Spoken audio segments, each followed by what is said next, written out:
Hi there, my name is Ian McNaughton, and welcome to episode 6 of the last great Stanley Cup Finals. Today, I'm going to be discussing Game 6 of the 2011 Stanley Cup Finals between the Boston Bruins and the Vancouver Canucks. It was a terrific game, really fun to watch, really intense in the first period, and I thoroughly enjoy watching this game from beginning to end. Hopefully you enjoy this episode. I can't believe we only have one more episode left after this, which will be Game 7 on Tuesday, June 15th. I'm really excited. I think this series has gone really well. I hope you've enjoyed it. And it just gives us, an idea of what to do in the future when we do more of these kind of series and episodes and more podcast type stuff like this. Or if you're watching on YouTube, more of a YouTube video kind of ideas and content. But thank you very much for all your support during this. It's greatly appreciated. This was a really fun game. This is a really fun episode.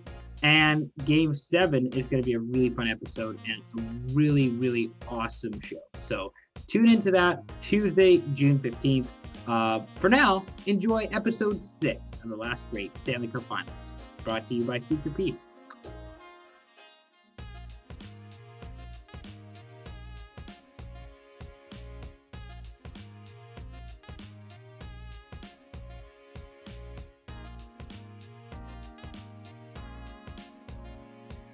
Hi there. Welcome to episode 6 of the last great Stanley Cup Finals. My name is Ian McNaughton. I am by myself today. We are discussing Game 6 of the 2011 Stanley Cup Finals between the Boston Bruins and the Vancouver Canucks.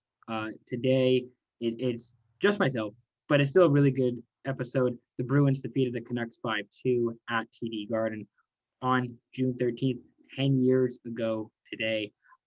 Really terrific game. Unless you're a Canucks fan, then you probably hated it.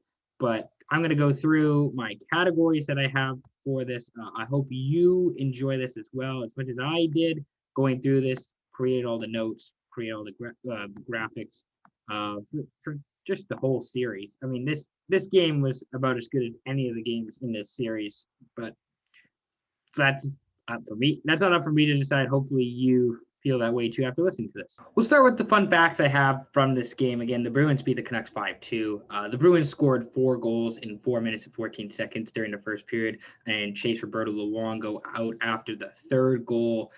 Tim Thomas stopped 36 of 38 Canucks shots. Corey Schneider, who replaced Luongo after the third goal, he stopped 30 of 32 Bruins shots. Brad Marchand had 12-11 time on ice, 12 minutes and 11 seconds time on ice. He also had 12 penalty minutes. So he had 11 more seconds on the ice than he did in the penalty box. So cool stuff from Brad Marchand. Luckily, his style and play has changed a little bit, but it is still kind of funny watching this back 10 years later. And even Eddie Olczyk mentions it late in the game when he's kind of punching Sedin in the face, giving him a couple of good shots. And Eddie Olczyk's like, you got a reputation, man. You better watch it. Don't go too far. So that was Marchand's contribution to the game. He also scored the first goal of the game over Luongo's shoulder. Really bad goal. And Mark Recchi had 3 assists. So going through the actual score sheet of this game, Brad Marchand, as I mentioned, scored the first goal of the game. It was shot right over Luongo's shoulder. Luongo should have stopped it. He didn't. That gave the Bruins the first lead of the game. And they wouldn't give it up after that. That was at 5:31 into the first period.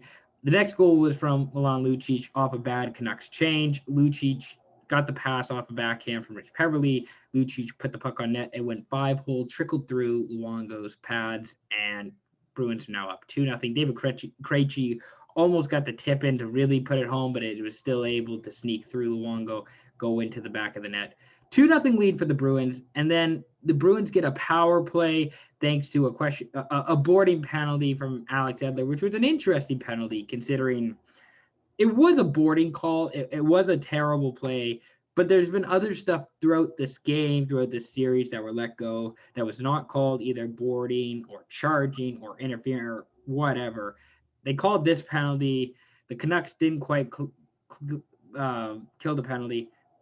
Andrew Ference scores, shot from the point, gets by short side on Luongo. Mark Recchi with the screen, beautiful play, and perfectly set up power play. Bruins now lead 3-0. Luongo is out.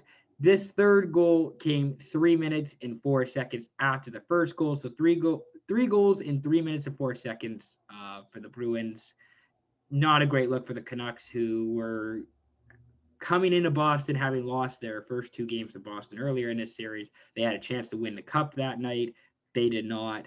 And basically, by the time it's 3-0, the game feels over. I will say, I remember thinking back on it. I do remember saying that the Canucks weren't going to be able to do it in Boston. They were so bad in games 3 and 4 that I could not envision them. I could not envision them winning game 6 in the Garden, and they got off to a terrible start, which I'll talk about a little bit more later on.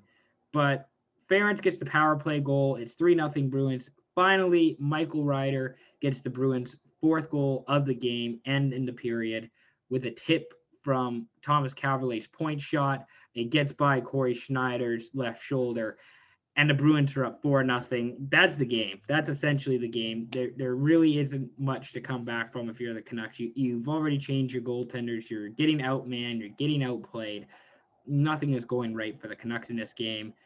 So the Bruins score 4 goals in 4 minutes and 14 seconds, and they were in charge, man. They had momentum. They took the bull by the horns and they ran with it.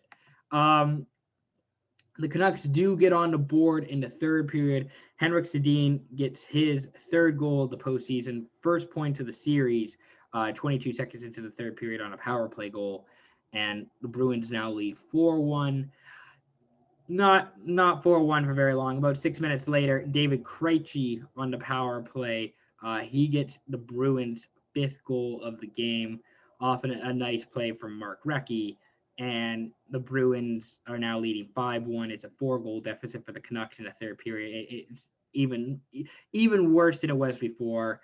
The Bruins are just manhandling the Canucks. However, in the final 3 minutes of the game, Maxime Lapierre, he puts home a nice goal with an assist from Daniel Sedin and Jannik Hansen. It's a 5-2 game. That's it. That's the difference in the game. That's the final score, 5-2. After Game 6, Lapierre had the same amount of goals in this postseason than Henrik Sedin, which tells you all you need to know about the Canucks' lack of top-end scoring. Just a pitiful effort for Vancouver and Boston throughout this entire series. Roberto Luongo, in 3 games, he gives up 15 goals, I think. 8 in game 3, 4 in game 4, 4 in game 4, and then 3 in game 6. It's 12 goals given up by Luongo just in Boston alone. Never mind the 2 goals he gave up, in game 2. A pitiful effort by the Canucks in Vancouver.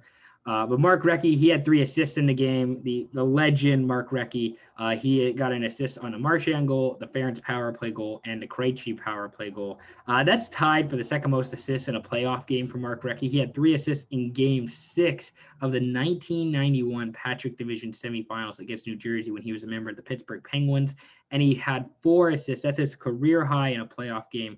4 assists in Game 5 of the 2000 Eastern Conference semifinals against the Pittsburgh Penguins when he was a member of the Philadelphia Flyers. The legend had it the entire series. He showed why he was one of the best players in Game 6. Terrific effort from Mark Recchi, who was making plays all over the ice. Next category I have is called a penny for your thoughts. This is, again, the what-ifs I have from this game. Not a whole lot because of the fact that the Bruins dominated and it wasn't much of a game from beginning to end. However, one of my penny for your thoughts is, what if Mason Raymond doesn't get hurt? So 20 seconds into the game, Mason Raymond is forced to leave due to a really, really awkward and kind of dirty play by Johnny Boychuk, who is tangled up with Raymond. Raymond's kind of turtled on Boychuk. So his back is down, and he's still skating. He's skating backwards, and he's getting kind of pushed backwards by Boychuk into the corner wall. It's a really dirty play. It's a really awful-looking play. And as a result, Raymond suffered a vertebrae compression fracture. It was never quite the same player after this series. which was really too bad because he was a talented player and a great middle six option, as we discussed in episode 5 of this series and early on when the Canucks were winning games. Just a terrible injury, a dirty play, a typical Bruins type play, and unfortunately someone gets hurt in the middle of it, which, it's the next man up for the Canucks, but at this point they're running out of bodies on defense and offensively. I don't know if Raymond makes much of a difference in this game specifically. I think the Canucks were out of it for maybe the start, and maybe the Raymond injury had something to do with it. I don't know. I don't think Raymond helps win this game. Maybe it's not as one-sided as this game was, but that's what happens when you lose one of your best players. Is you always have the what if. Maybe he makes a difference. Maybe he doesn't. Who knows? The second, penny for your thoughts I have is, what if this game is played in Vancouver? If the Canucks somehow had a 3-2 series lead going back to Vancouver, I think this would be a different series. We might be talking about a different outcome. Instead, where I mentioned before, I just didn't see the Canucks winning in Boston coming into this game. I just didn't see it happening. It just was so unlikely. They were so abused in the first 2 games that they went to Boston. I couldn't see them finishing off the Bruins at the Garden. And part of that is just, I think, who the Bruins are, of not getting finished by the Canucks in the Garden. I think that speaks to who the Bruins are and kind of who the Canucks were as a team. But maybe if this game is played in Vancouver, if the elimination game is in Vancouver, the Canucks can get it done. But we'll never know. And that's a very major what if, because it might not be 3-2 for the Canucks heading into Game 6 if, the Game 6 is in Vancouver. The Bruins have home ice advantage. The final penny for your thoughts question I have is, what if Henrik Sedin is able to score on a bouncing puck less than a minute into the period? So after the Raymond play, Kevin Bieksa, he takes a shot from the point, aims it intentionally wide. It goes off the back of the net, off the wall, goes in front of Sedin. Henrik Sedin right there can put it home, but the puck bounces over his stick, and no scoring opportunity for the Canucks. It makes you wonder if the Canucks could get an early goal, if Hank could get on the board, if the top guys, the top line for Vancouver could get something going. And unfortunately, it just wasn't meant to be. And that little play by Sedin of just having the puck bounce over his stick was kind of a representation of how the rest of the series and game really would go for the Canucks. If he's able to score, we might be talking about a different outcome in this game and in this series. The Dave Bolin best moments of the game. I have Nathan Horton waving a towel and getting shown on the Jumbotron during a TV timeout. Nathan Horton was obviously injured in Game 3 by an Aaron Rome hit. Rome not playing in this game because of the Horton hit. And he gives the Bruins crowd a bit of a spark, a bit of momentum. The crowd goes nuts for him. They were chanting his name in Game 4. The Horton effect was real. I think in the same way that kind of the Mason Raymond effect was kind of real, the Horton effect was real, of the fans seeing him. He's cheering on the team. He would love to play in Game 6 if he could, but he's injured. He couldn't get back in for the Bruins, which was really too bad. But that was one of the best moments, is seeing the crowd go nuts for Nathan Horton. I thought the NBC showing the Luongo quote graphic about the Lapierre goal in Game 5 after he's pulled in Game 6. So if you don't know, Luongo is pulled in Game 6 because of a poor performance on his end. Then, as he's going to the bench and Corey Schneider's going in net, NBC puts up the quote that Luongo has on Tim Thomas on the Lapierre goal in Game 5, because the Vancouver won 1-0 in Game 5. Lapierre with the beautiful goal.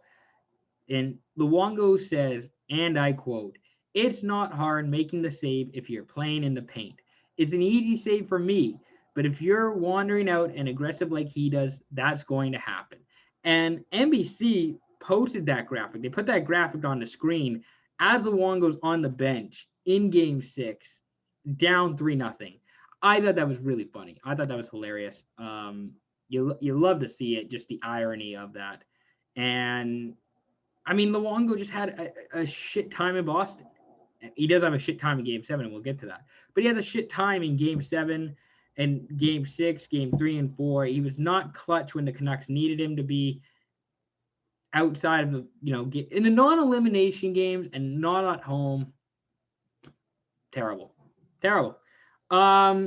The other Dave Bolin best moment of the game I have is Zdeno Chara chasing a dumped-in puck on the PK in the late second period. So there's about 10, 15 seconds left in the second period. The Bruins are shorthanded. Chara flips the puck down the other end of the ice, and he skates after it. He goes after the puck that he dumped, and he's dealing with Alex Edler, Henrik Sedin, and someone else. I'm going to say Burroughs, but that's probably not right. And Chara gets by all of those guys. Now, Chara is by no means a speedster. He just outworks them. And the Canucks, at this point, late in the second period, they're down 4-0. They just want to get out of there. They don't want to deal with him. And Chara just outworks them. He outmuscles them. He gets to the puck first. He does have the puck taken off his stick. But it's amazing what fans, what being ahead does, what having the right teammates helps and just drives you forward. It's momentum is what it is, and the Bruins and the Canucks had a lot of it. More the Bruins in this game specifically. The Canucks had some momentum earlier in the series, but the Bruins are now taking momentum step by step by step. And the Chara play was just a small but still noticeable thing in this game in terms of a best moment of just the biggest man going out there. He's working hard. He's putting his team in a position to win. Even up 4-0, he's still not slacking. He's still giving the other team hell, and you just love to see it. Even Pierre Maguire commented saying no one wants to win that race in regards to the Canucks not wanting to take on Chara in the middle of the ice or in the corner. Steve Smith, worst moments of the game. I think the Raymond hit is a really bad moment. That was a very dirty play, a very awful. I don't know if it gets supplemental discipline in today's game. It's just health-wise and for the sake of player safety, it's not a good play. I'm sure that he gets something if Boychuk does that today, but it's just an awful-looking play. It's not good, and you hate to see it because Raymond, I think, was a guy that people really liked. People really enjoyed. It was very tough to hate Mason Raymond for what he did and what his role was on this team, and to see him leave the series like that, it's just so disappointing. Other worst moments of the game, I want to say the Schneider goal he gave up, the fourth Bruins goal of the game, the first goal Schneider gave up. It's a worst moment because it's not his fault. The puck just gets deflected. And as Eddie Olczyk says, it's a bailout from Lapierre on the corner because he doesn't want to go after the puck because he's afraid he's going to get hit by a Bruin. The puck winds up to Andrew Ference, I believe it was, who got the fourth goal for the Bruins. Michael Ryder, yeah, I know that was the Cabaret shot from the point, tipped by Ryder. Nothing that Schneider could do about it.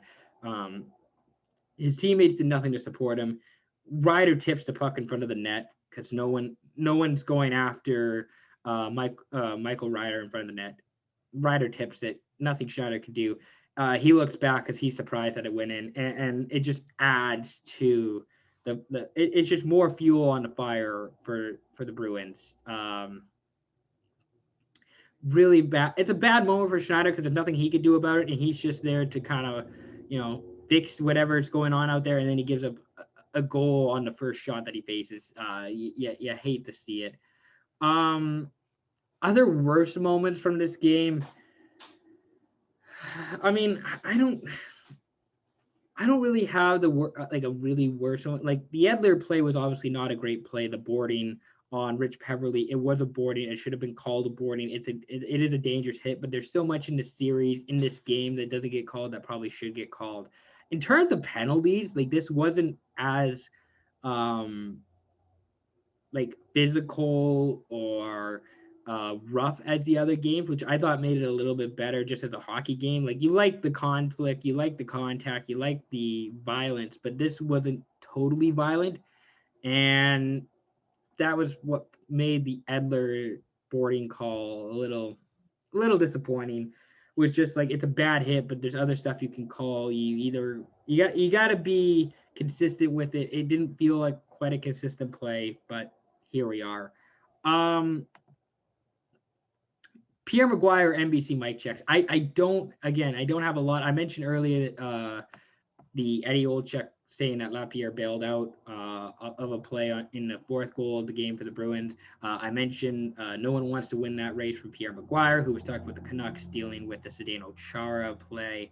And then the other one I have comes from Eddie Olczyk saying it's time to get him out of here with 11:25 in the first period in reference to Luongo after the Bruins' third goal of the game. What was really noticeable, I thought, in this game specifically, I'm sure you can hear it in the other games, but I really noticed it in Game 6 was the crowd having an impact. The crowd was loud. The crowd was going all night. It made Pierre Maguire, who's sitting down by the benches, difficult to hear for most of the night. He has to yell and scream so that people can hear what he's saying. Kind of the same with Olczyk a little bit. When the crowd is loud and just nonstop like that, it really has an impact on the game for the players, for the commentators, for the official, everybody. And that's what I noticed when in terms of the broadcasting team and how this game was called. The crowd did have an impact in how the broadcast was called. I didn't really notice that in Vancouver. I kind of noticed it in 3 and 4, but not to the same extent that Game 6 had on the rest of the series. And I don't know if Game 6 impacts Vancouver's opportunities of winning Game 7. It definitely, I definitely played in their head the entire time in Boston. I think did play into the Canucks' head a little bit, but the crowd of Vancouver was still good. I don't think it was quite the Boston level crowd, but it was still a loud, raucous crowd in Vancouver, and they didn't really have a lot to cheer for in Game 7. So. In terms of NBC mic checks, the broadcast team, I thought they called a good game. They did the best with the crowd, the noise, the volumes in that room. Were just ridiculous, really. That's all I have. This is a quick one because we got a big show coming up on Tuesday, June 15th for Game 7, and my takeaways from this game were Tim Thomas was really good. Luongo was not clutch. Was not clutch in this game. Was not good in Boston in games 3 and 4. We'll talk about his performance in Game 7, and he really struggled in this game. Like there were like all three of those shots shouldn't have gone in, and it was the difference in the game. Luongo was really the difference in this game, the goaltending, because Thomas was poised. He was dynamic all series, and Luongo wasn't. I don't know if that had a impact going into Game 7. It might have as well, knowing the goaltending advantages, disadvantages. But I just thought Luongo had an impact. Mason Raymond not being there probably had an impact. The Nathan Horton cheering celebration on the Jumbotron had an impact. Those were the three big things that I really noticed in Game 6. And on a lesser note, Mark Recchi. I thought Mark Recchi was maybe the MVP of this game because of the fact he was making plays all over the ice. He wasn't afraid to get into the dirty areas, get in front of the net, go into the corners. I will say kudos to Schneider on the relief appearance because that's not easy. Even though he gave up 2 goals, that wasn't easy going up against that. He had before the 5th goal where Krejci scored a beautiful goal on a pass from Mark Recchi on the power play. Nothing Schneider, the Canucks, could do. They were just outworked. And Schneider had a beautiful glove save on Recchi before that, before the goal, where Recchi found the rebound. The puck was trickling out. There was a wide open net. Recchi puts it on net, and Schneider just gets to it before the puck gets into the net with his glove. And eventually then the play comes back around to Recchi. He fires it across to Krejci, who scores. But Recchi was making plays all over the ice. Corey Schneider did the best he could in this game. Schneider was not the reason the Canucks won or lost this game. It was the poor play from Luongo to start with. And now the series is tied at 3. We're going to a Game 7 in Vancouver. The Canucks have never won the Stanley Cup. The Bruins haven't won the Stanley Cup since way back before this series. Like the Bruins, I got to pull it up because I can't remember off the top of my head when was the last time they won the Stanley Cup before that. 1972. That's how long it was. Almost 50 years. Almost 40 years, excuse me, for the Bruins to win a Stanley Cup. And that's what made this Game 7 and this whole series so fascinating, was how long it had been since each team won a cup. Now we're going to a Game 7 where the Canucks don't really have momentum. The Bruins have momentum, but the Canucks have home ice. It's a wonderful Game 7. Be sure to tune in for it. You won't want to miss it. And thank you very much for watching or listening to this episode, however you're watching or listening. If you're watching it, you're probably watching it on our YouTube channel, so be sure to like the video, subscribe to the channel. If you're listening on Spotify or Apple Podcasts, be sure to follow us on Spotify, subscribe to us on Apple Podcasts. All your support is really appreciated. Thank you very much for listening. We hope you enjoyed this episode. Be sure to tune in to Game 7, Episode 7 of the last great Stanley Cup Finals on Tuesday, June 15th. For now, I'm Ian McNaughton. Thank you again for listening or watching. Peace out.